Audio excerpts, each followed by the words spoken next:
Hello, c'est Julie de Ladies Colloque Blog.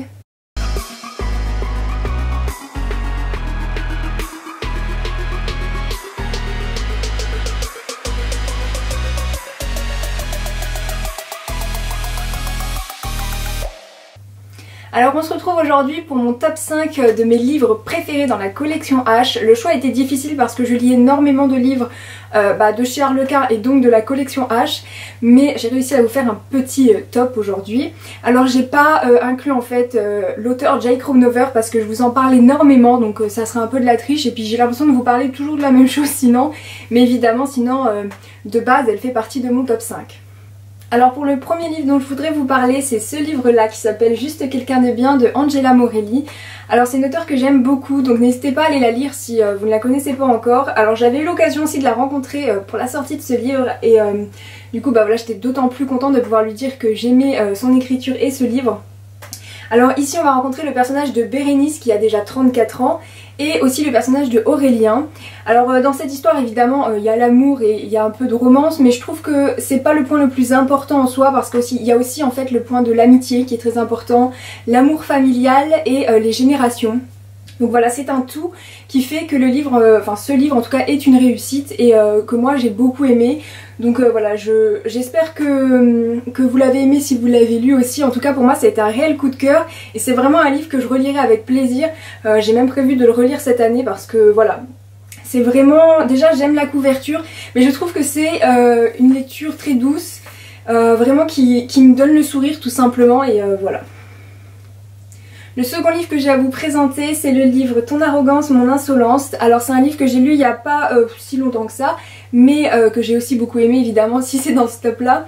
Donc ici on retrouve le personnage de Ella qui a 23 ans et qui est un peu particulière en fait. Enfin particulière, disons qu'elle est un peu au-dessus de la norme au niveau intelligence on va dire. Et elle va rencontrer le personnage de Nathan qui est lui footballeur. Et donc voilà, évidemment vous pouvez vous douter que c'est une romance, hein, donc il va se passer quelque chose. Mais j'ai beaucoup aimé les personnages parce que c'est pas juste une romance banale, un peu cucu. C'est vraiment, en fait il y a une vraie histoire et surtout les personnages sont très touchants. On y voit vraiment quelque chose derrière, je veux dire même derrière le personnage de Nathan qui n'est pas juste le footballeur, surtout une fois qu'il va rencontrer Ella qui est elle un peu particulière. Et voilà, il va vraiment avoir... une relation qui va s'installer entre eux et c'est vraiment une histoire que j'ai bien aimée et c'est surtout les personnages auxquels je me suis beaucoup attachée, donc n'hésitez pas à aller voir cette histoire et la lire si vous ne l'avez pas encore fait. Alors la troisième histoire que j'ai à vous présenter, c'est une histoire d'Emily Blaine qui s'appelle Ensemble maintenant pour toujours. Donc c'est une sorte on va dire de suite de Toi, moi, maintenant ou jamais, il me semble que c'est ça le titre, avec les personnages de Jérémia et de Charlotte. Mais moi c'est vraiment le livre là qui a été mon coup de cœur. Alors déjà j'aime beaucoup l'écriture d'Emily Blaine et donc j'ai aimé à peu près tous ses livres, mais c'est vrai que cette histoire je l'attendais beaucoup, donc je pense aussi que c'est ça en fait qui fait que j'ai autant aimé. Mais j'attendais beaucoup des personnages, donc du coup aussi de Théo et Summer. Alors Summer c'est vrai que son personnage est un peu agaçant par moments parce qu'on a l'impression qu'elle ne comprend pas voilà, que Théo est là pour elle. Et Théo lui du coup c'est un homme assez blessé du coup physiquement par le passé, mais qui est par contre très patient et amoureux du coup de la seule femme de sa vie qui est Summer. Donc en fait ils se connaissent depuis vraiment des années et ils ont toujours une relation un peu compliquée, un peu hésitante en fait, et aujourd'hui où ils se retrouvent, et leur relation est toujours au même endroit et ils sont toujours bloqués entre l'amour et l'amitié. Et du coup voilà, on va suivre leur histoire pour savoir s'ils vont du coup se placer du côté de l'amour ou de l'amitié. Bon après il n'y a pas trop de surprises parce que voilà c'est une romance, donc on se doute bien qu'il va finir par se passer quelque chose, ou en tout cas qu'ils vont finir heureux, hein, sinon ça serait pas très drôle. Mais voilà, c'est une histoire que j'ai quand même trouvée touchante, facile à lire, qui m'a détendue, ce qui m'a pas pris la tête en fait tout simplement. Et voilà, auquel je me suis vraiment attachée au personnage et du coup je ne peux que vous la recommander. Alors quatrième livre à vous présenter en fait c'est une duologie puisque ce sont ces deux livres là. Du coup c'est une duologie que j'ai beaucoup aimée. Après je sais que les avis étaient assez mitigés, il y en a qui n'ont pas du tout aimé, mais moi j'étais vraiment à fond dans l'histoire. Je veux dire j'étais passionnée par cette histoire la première page du premier tome jusqu'à la dernière page de ce second tome, hein. J'ai vraiment été à fond dans cette histoire, donc après je peux comprendre que certaines personnes n'aient peut-être pas aimé, tout simplement parce que c'est vrai que le récit parfois était un peu long et à d'autres moments trop court. Donc voilà, je peux comprendre, mais c'est vrai que pour moi ça n'a pas du tout été une déception, bien au contraire. C'est une histoire qui m'a vraiment emmenée en fait du début à la fin, tout simplement parce que c'était un petit peu original. Alors il y avait peut-être rien de foufou, mais franchement j'ai trouvé ça sympa. Parce qu'ici on rencontre du coup 3 personnages en gros. Alors dans le premier tome on en a plutôt 2 on va dire, et ensuite on en aura 3 dans le deuxième tome. Et donc ici nous avons le personnage de Nathalie qui s'appelle aussi Lee, et de Liam essentiellement, et on a ensuite le personnage de Aaron, mais en fait c'est le mari décédé de Nathalie. Donc après je vais pas trop vous raconter le premier tome et le second tome, bah surtout pas le second tome parce que sinon ça risque de vous spoiler toute l'histoire.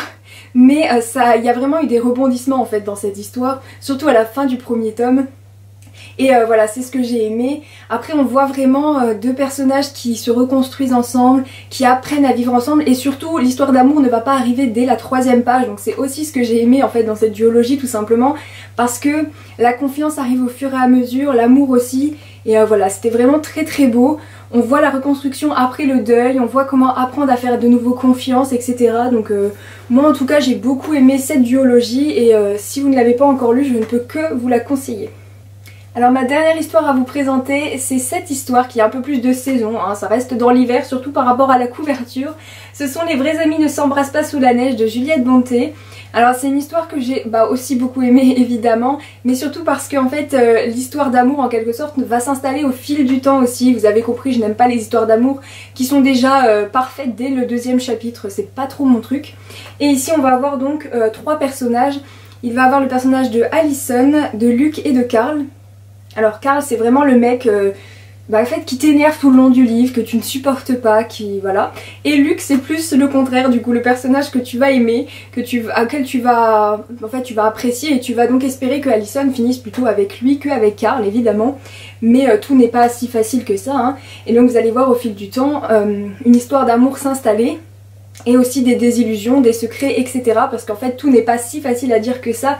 Même si le personnage de Allison pourtant dit facilement ce qu'elle pense et a un bon caractère. Mais voilà, tout n'est pas si facile. Et c'est une histoire vraiment sympa à lire. Alors c'est pas une histoire faux folle, mais en fait on ne se prend pas la tête. Et je trouve que à lire en hiver avec son petit café ou son petit cappuccino sous un plaid, c'est une histoire vraiment parfaite. Donc voilà, si vous ne l'avez pas lu, n'hésitez pas parce que je pense que vous pouvez passer un très bon moment avec cette histoire. J'ai cru que je m'étais trompée dans le nom du personnage parce que à force de parler de plusieurs livres, c'est là que je mets les personnages d'un livre dans l'autre. Voilà, c'est terminé pour mon top 5 de la collection H. Alors j'espère que vous avez apprécié. Si vous avez lu un de ces livres, n'hésitez pas à me le dire. Et si vous avez d'autres livres à me conseiller dans la collection H, n'hésitez pas à me laisser un commentaire pour me le dire aussi. Si vous voulez un autre top dans le même genre, n'hésitez pas à me dire aussi la maison d'édition qui vous ferait plaisir ou la collection. Après j'ai déjà quelques idées, mais comme je lis sur beaucoup de maisons d'édition, alors je pense qu'il n'y aura pas trop de problèmes pour vous faire d'autres tops en tout cas. Et moi je vous retrouve très vite pour une nouvelle vidéo livresque. Bye!